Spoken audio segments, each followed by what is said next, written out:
Let me think about that one. Sorry. That's a really good question. Yeah. I got her finally. Yeah.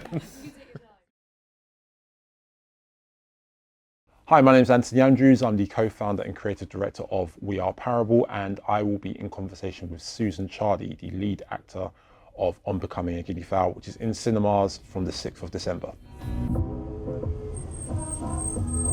Susan Chardy, congratulations on what is a wonderful performance in On Becoming a Guinea Fowl. Can you tell us a little bit about On Becoming a Guinea Fowl? Yes, so it's about Shula, who is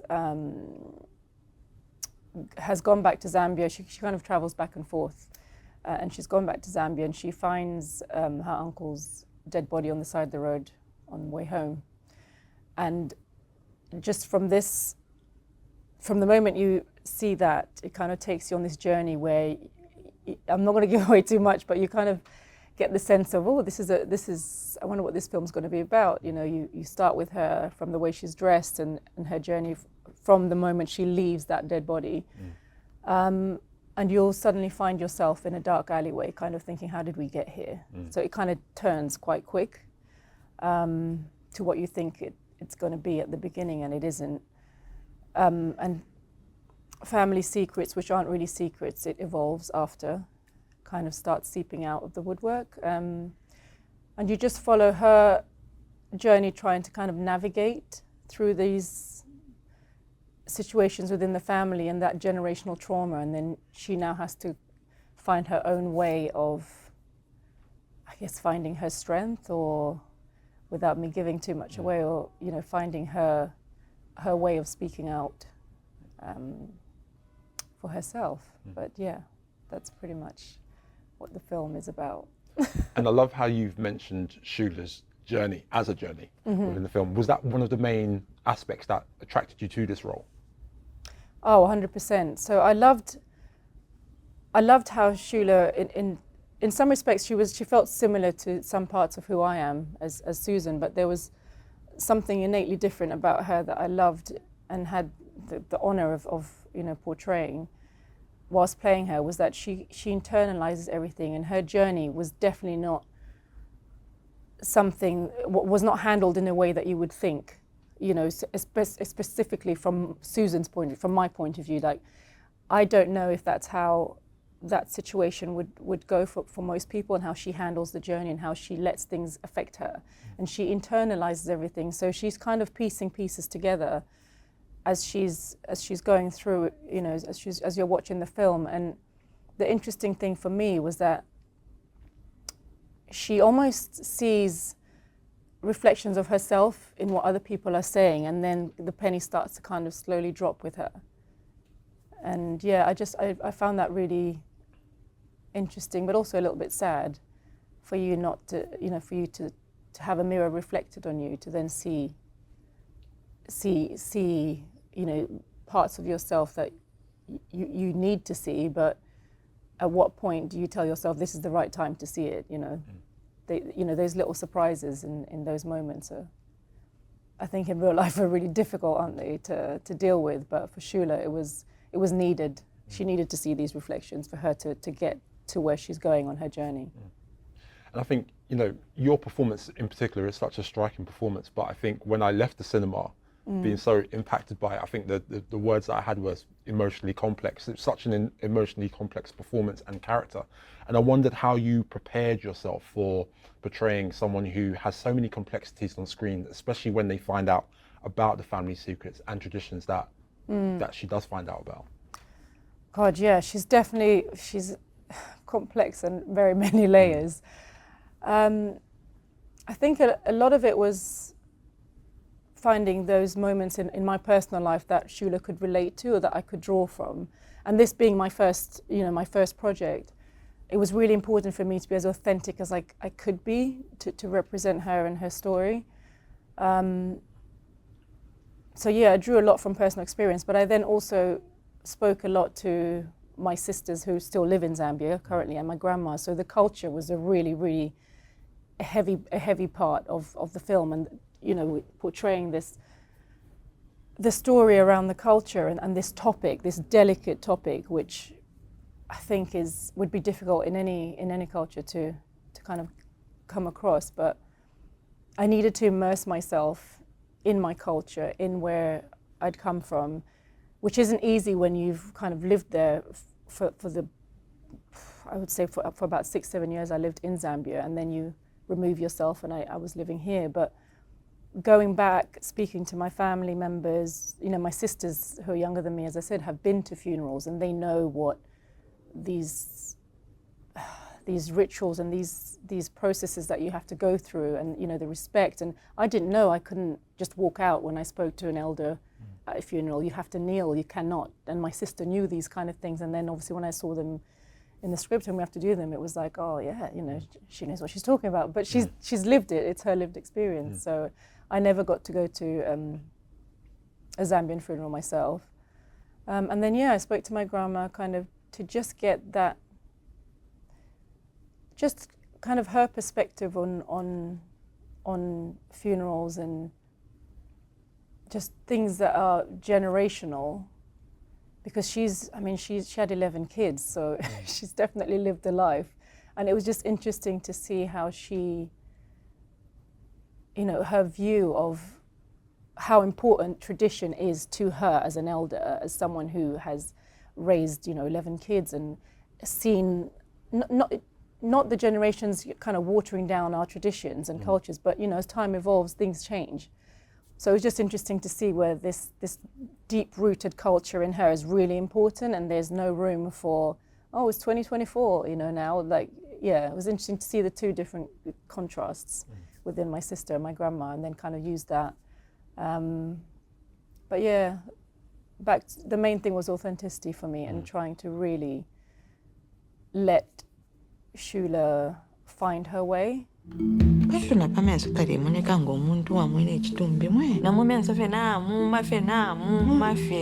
one will ever replace you. No one will ever replace you. Our father figure. You will be greatly missed.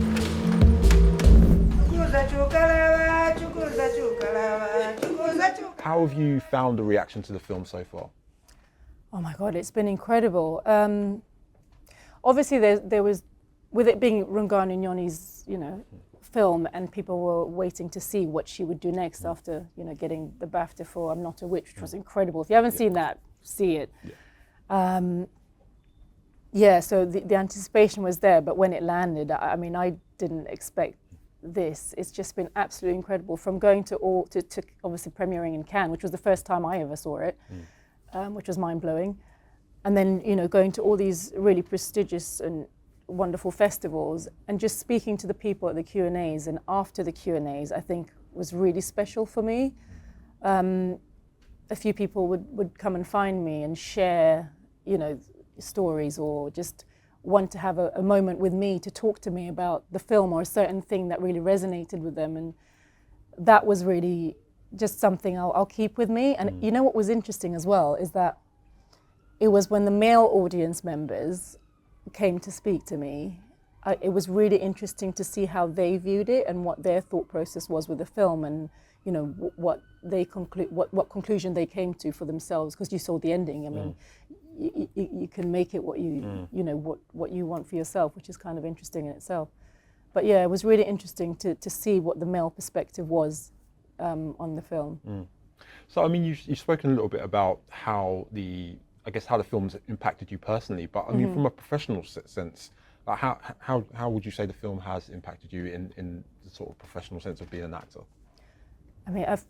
It's changed my life technically, because it's given me. I've dreamt of acting and of doing this, and to just have this as your entry point is, it's a dream come true. It's not everybody's as blessed enough to say, my first film went to Cannes, and it was with Rungano Nyoni and this amazing cast, and I got to live in this space of on this set where it almost felt magical at times. It was just, the whole experience was incredible. But having now completed the project, it's just opened doors to now having, starting a relationship with an agent, and my agent John, who's wonderful.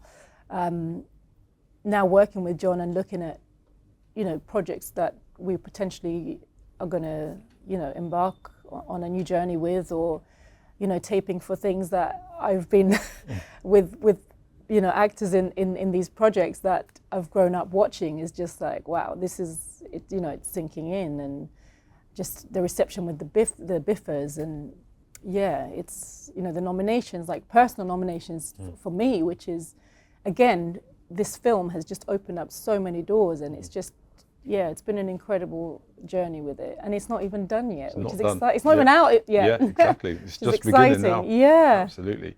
I want to go back to Shula for a second, because there was one scene in particular that really stuck out in my mind, and it was the scene where Shula's driving in circles in the car park, and it's a really powerful scene, I felt. How did you interpret that imagery and its significance to your character's journey, to Shula's journey? Well, apart from actually shooting that scene, which was, I think I genuinely was starting to get frustrated with it, because it was a really tight, you know, that back and forth, like trying to get out. And the physicality of it, and that car didn't have power steering, so I think that will probably help the performance as well. But the physicality of it, and it just resonated with me so much that she's kind of fighting against something that is there. You're sitting in this car, fighting against this car, trying to work something out, trying to get out of this space, you know, going back and forth, going round, trying to get out, to go to a place. It's kind of like, it was like Shula was trying to kind of battle with these things, with the past, with all the new stories coming up of what you know happens with Wupe and all these things she's dealing with, but yet there's no real direct way to get out for her. So it's not easy. It's not, you know what you've got to do, which is, you know, find the space and get out. So you know you've got to hit something head on, but it's not always easy to get to that route, you know, to get out. So I kind of felt like it really was, the scene meant more to me than I think not everybody. I'm glad you've pulled it, you know, you saw something in that scene and asked that question, because I think it could just be like, okay, she's just frustrated and it's a funeral, there's lots of cars you can't get out, which there really are at funerals. I've heard it's like a whole, I mean, you need valets to park cars, and it's like a whole production. But yeah, it was a significant scene, I felt, for me to kind of get pushed and compress everything to then just explode into a moment where you just, and then really ask that question that you've been scared of asking this whole time, you know, to someone in it's an intimate space, but it's still really scary to ask that question, because you don't know what the real truth of it will be, you know. Absolutely. Although it's in there somewhere internally, because you've lived it, but you just don't know what's going to come back at you, and you've got to be brave enough to ask it. But I think it's more that she gets to a point where she's pushed to ask that question. Why are they mourning Uncle Fred? What's Valero Shomungel and Masende Stumpa Mwashika? And you've spoken a little bit about Rungano and her incredible vision. I wonder if you can share a few experiences that you had working with her on this film. Like, can you talk to a little bit about the partnership that you had to create on this film to give us the performances and the film that you have given us? I loved working with Rungano. Again, how lucky am I that this process was with her. I've never met her before, obviously, doing this, but she was just, it became like to a point where me, on my first film, I'm able to say I collaborated, use that word with Rungano is really just, I mean, I don't know, I can't even think of the right word for it, but it's pretty special in that.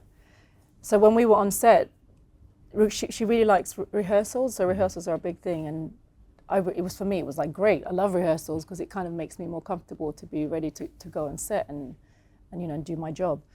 But in the rehearsal times, we would do improvs, and obviously we had the script and it was set, but we would do improvs, and it was just really interesting for me to see someone like Rungano say, you know what, I love what you did there, I really like that, you know, let's go with that. Or she'd be like, no, I like this, and she kind of puts all these pieces together. But the respect and the trust she had for us as you know, as actors on set was, I mean, to have that freedom to explore Shula for me, and just to find the true essence of who Shula was just really just something that I was really grateful for, because she gave us this safe space to be able to do that.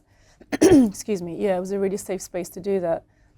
And she, you know, I would then discover little things about Shula in these improvs that, you know, Shula would react to something a certain way, and I'm like, oh, that was a nice, like I wouldn't have expected her to react like that, but I love that. So I would keep stuff, and I would also kind of build certain things about Shula in these improvs, and that I really loved about her, or that I'd touch upon and be like, well, that was really interesting, you know. So yeah, it was really, really special working with her. Yeah, it really does feel like a symbiotic relationship between the writer Yeah. and the writer-director and their lead actor. You know, it really felt, you could really feel that on screen, that it felt like a collaboration as opposed to a direction. So yeah, again, it's just such an incredible piece of work, which I hope people get to see. Tell us a little bit about the challenges that you faced while filming, and what you did, how you worked with the wider team to try and overcome them, if there were any. There wasn't anything in terms of like on set with the whole team. They were just wonderful, and also I was around my people. Like, yeah, for sure. It was just so nice to be like, you know, saying good morning in my language, and like everyone. And Zambians are just we're a very happy nation. So we interact like we're all family, like we've known each other for so long when we were on set. So there weren't really any problems really or challenges on set for me per se. But on a personal note, I was traveling with he was 2 at the time, my son. Oh, wow. Yeah. So, I mean, the challenges of there was a lot of night shoots as well. So I would come back really late, sleep, and then obviously my son's not like, oh, mum's been working, let me just go in a bit later today. He'd be like, morning! Yeah. And he wants to see his mum. And I obviously, of course, am dying to see him because I didn't see him for sometimes throughout the day and then through the night. So that would be something that, it wasn't a challenge per se, but it was just something to navigate, and you know, we navigated it really well. And I got to have him there with me because I couldn't, I wasn't ready to leave my son anyway. Yeah, it's definitely. too soon. Well, we've spoken about the challenges, but tell us about, I think you touched on it throughout this conversation, but tell us a little bit about the rewarding aspects, like the most rewarding aspects of working on this film. Yeah. God, there's so many. I think the most selfishly rewarding thing is probably what the film did for me personally. Just going on that journey and going out to Zambia, where I hadn't been there for a long time, and being around, my family, my sister was there, and being around my culture and just really immersing myself for that length of time and introducing my son to it on a selfish, personal reason, personal perspective. It was just something that it's going to stay with me, for a lifetime. The whole film, the process, everything, the people I worked with. Yeah, it was. I don't think I could recreate that. I hope I can, but I don't think I could recreate that sense of feeling and home, and being so proud of being Zambian and doing this project and the reception it's got. I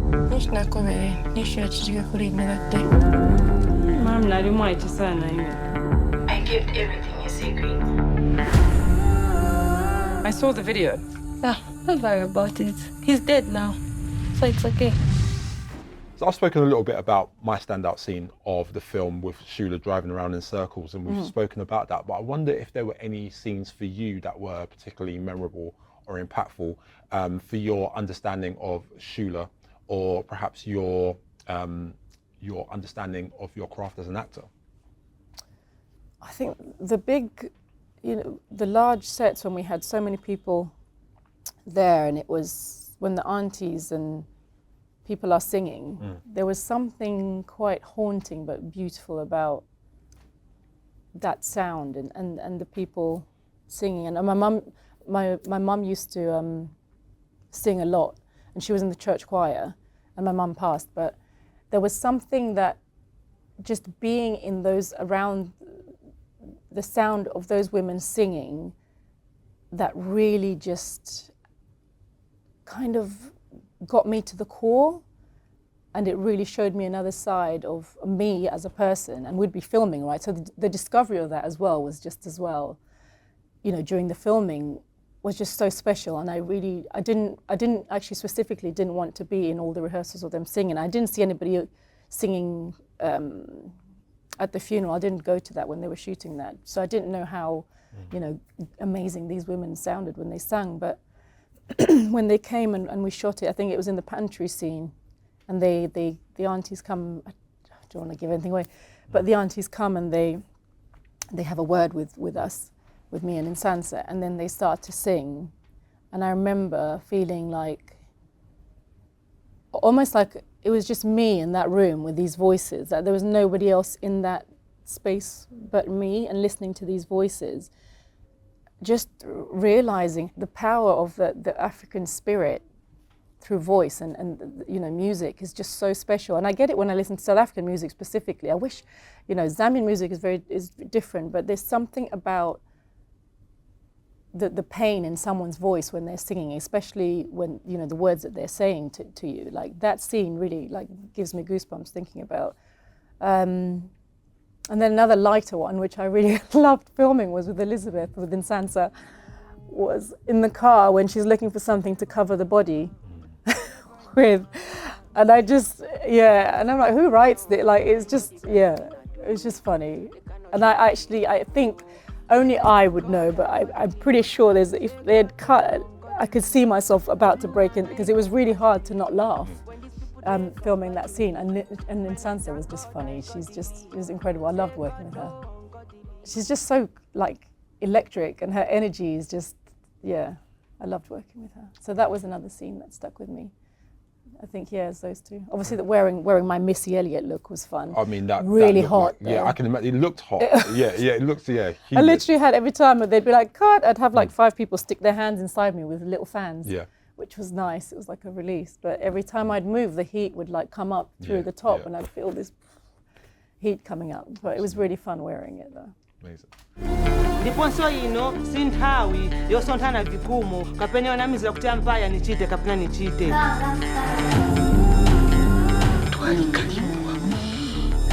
So we're speaking a few days before the film is released in UK cinemas. And I guess I wanted to ask you about what you'd like audiences to take away from their experience of watching this film. Is there anything you'd like them to take away? Would you like them to come to this film with, or to leave this film with their own thoughts? Yes. I think for me, I think it's really important. I would like to say, when people come and watch this, to just come with an open heart. Let it affect you. It's not easy, but I think the beauty of this film is letting it take you on the journey. As I said, as everything unfolds, you've got to be open to it and let it take you on that journey. And I think I really just want people to find something in it for themselves that's special to them, because we're all different, and we all carry trauma and you know, pain differently, and we all process it differently. But there's something in this film for me that allows you to find your own space to process your own trauma or anything that you're going through. But I think the most important thing is, whatever happens, whatever you feel watching the film, I want you to laugh, I want you to cry, I want you to just let yourself be. And at the end of it, I think it's really important to say that you've been through this journey with Shula, but you found a voice in some way or another. Whatever that voice is for you, I think it's really important to give people a voice. So I'm hoping that when people watch it, they're just a bit braver or find their voice. And it's not to say that everybody's gonna, you know, there's this big aha moment for people, but it's just, whatever it is for you, but you find a voice and you're brave in whatever it is you want to try and do for you. So I'm a firm believer in taking from the past what's useful and bringing it to help us in the future. So I'd like to ask you, what would you take from the experience of working on Becoming a Guinea Fowl to take you into your next artistic endeavour? I would say the main thing is really getting to the core of who the character is, and using myself as a vehicle for that character. So authenticity is the biggest thing that I think I will take with me. I think it would have been really difficult to portray Shula in this complex layered way that she is portrayed as, and who she is, if there wasn't so much going on internally for her, and I had to build all these things internally for her to be able to kind of show much more than I was allowed to speak, if you know what I mean. So I think that's something that I'll definitely be taking forward with me, because, you know, I'm hoping I get to play, you know, other roles where it is an action film and it's not so, you know, complex and layered in that sense. But I just think having that and learning that from this film is really important for me, because it just helps me going forward with my, you know, my future projects that I'm going to go on. So, yeah. Let me tell you a little bit about these wonderful odd little creatures.